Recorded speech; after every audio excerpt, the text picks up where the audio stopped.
This is Shred, and today we're going to learn about the C word. Of course, I'm talking about counterpoint. That's what you were thinking, right? Now, don't get it twisted. Counterpoint doesn't have to be complicated. It's just the science of how musical voices move. If you've ever played a musical instrument like guitar or piano before, you've used counterpoint.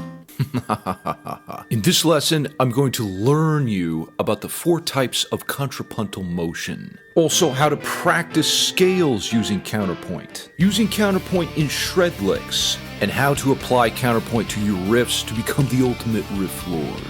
The tabs, music, and guitar profile will be available at my Patreon page below. That's where you sell your soul to the devil. That's me. In return for my hundreds of YouTube lessons on music theory, plus my scale Bible, chord Bible, and much more. So grab your axe and may Lord Bach be praised.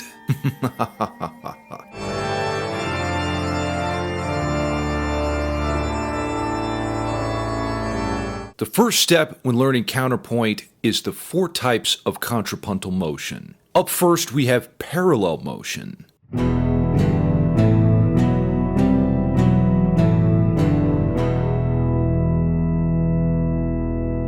This is what every guitar player does when using power chords. It's when you move 2 voices in the same direction with the same interval. In this example, you can see both the upper and lower voice move a minor third up, followed by a major second, then another major second, and so on.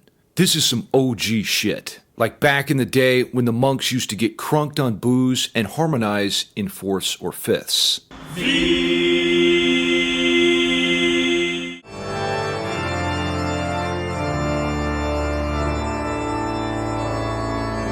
Next up is similar motion.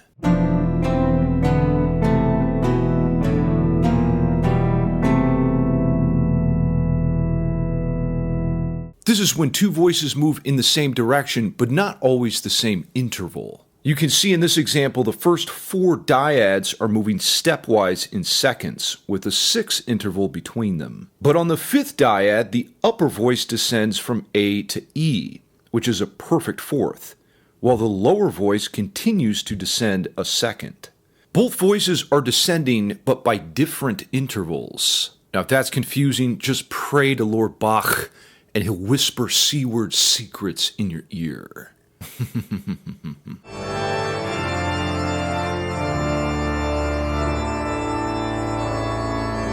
Contrary motion is by far my favorite type of contrapuntal motion.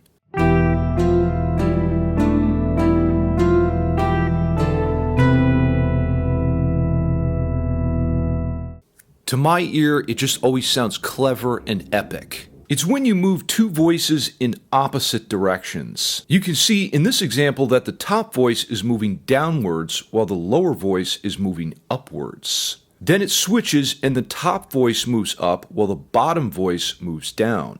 Now, one practical way you can practice contrary motion is by applying it to your scales. Try fingering a minor scale in contrary motion.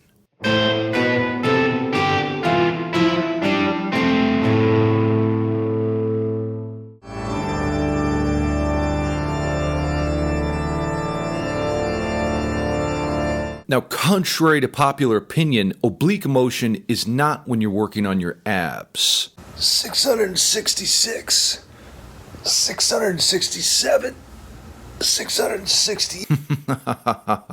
You're so funny, Shred.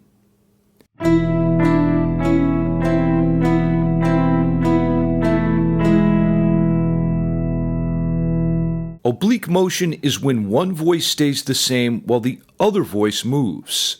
It's essentially the same thing as pedal point. In this example, you can see the top voice continues to play an E while the lower voice moves around to different pitches. I also should mention that using recurring pitches in your music is basically the essence of composition itself, which I define as repetition and development. The Homo sapiens species, that's us, needs simplicity to make sense of what we hear.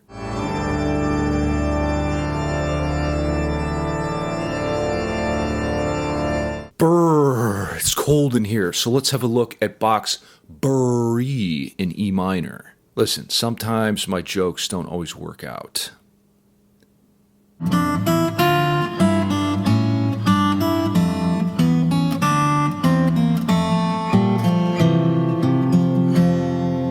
Bach's BOURREE in E minor is an excellent example of contrary motion. As you can see, the piece starts with the top voice moving up and the lower voice moving down. The entire first phrase moves in this fashion, contracting and expanding in a pleasing harmonic contour. It's hard to explain, but it just sounds right.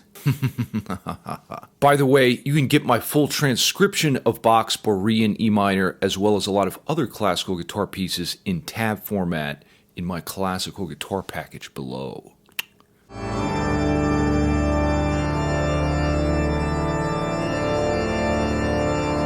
Now, since Lord Bach is the king of counterpoint, let's have a look at a figure from his epic piece Toccata and Fugue in D minor.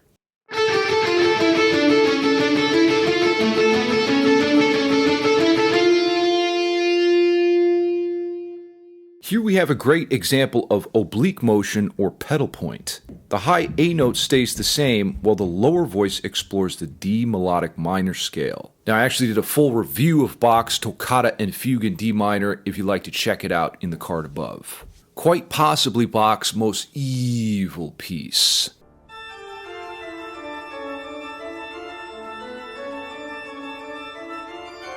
Now that we've covered the 4 types of contrapuntal motion, it's time to make some music. Let's say you like to use the Hungarian minor scale, which is level 69 evil. Here's a short piece I wrote using 2-voice counterpoint.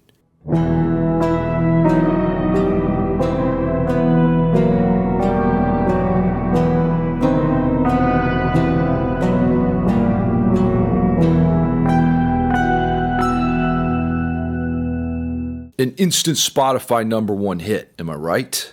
Definitely not. In the first measure, you can see contrary motion being used between the octave E's moving to an F sharp and D sharp. I think of this as a contraction form of contrary motion, where the voices are moving closer together. In bar 3, you can see an example of the voices moving away from each other, or contrary motion expansion. Expansion, contraction, expansion, contraction.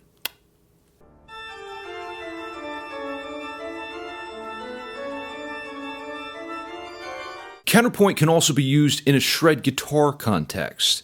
Yes, I know. Do you even shred, bruh? Well, yes, but only when I use the C word.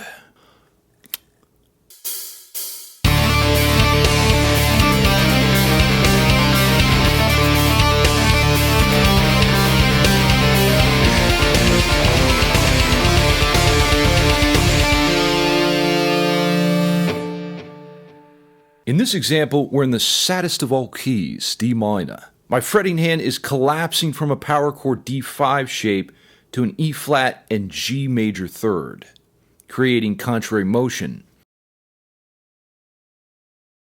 Then as the B flat and C chords arrive, the tapping hand moves down while the fretting hand moves up, creating another contrary motion figure. Don't be such a contrarian, Shred.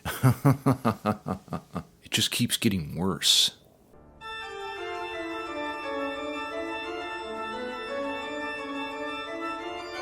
Now, who wants to be a riff lord like Tony Iommi, Dimebag Darrell, or Randy Rhoads? By using counterpoint in your riffs, you can stumble across some ideas that probably wouldn't have occurred to your intuition. Here's a short piece to illustrate how you could use counterpoint in your riffs.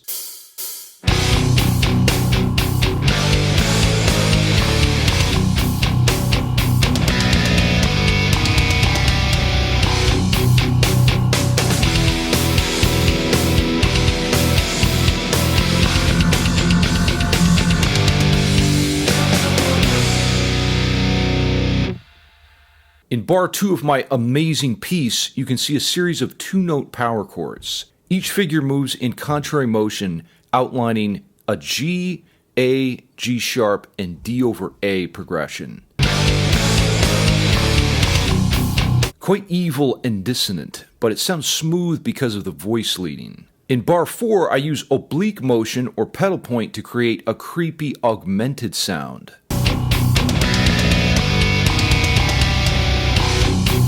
The repeated B notes in the upper voice serve as the pedal. In bar 6, I deploy some good old parallel power chord motion, just like Lord Tony Iommi. The main point I would emphasize here is just be aware you have options when it comes to moving notes. You don't always have to move power chords around with the same shape. What are your thoughts on the C word counterpoint? I want to know down in the comments below. Do you think it's something that would be useful for your own music? Let me know if you're able to create some Riff Lord riffs. Tabs, music, and guitar profile will be available below at my Patreon page. I'll leave a link to my classical guitar package as well if you're interested in classical music. Just give me your soul forever and ever. That's all eternity. So basically no big deal at all. Until next time, stay evil, my friends.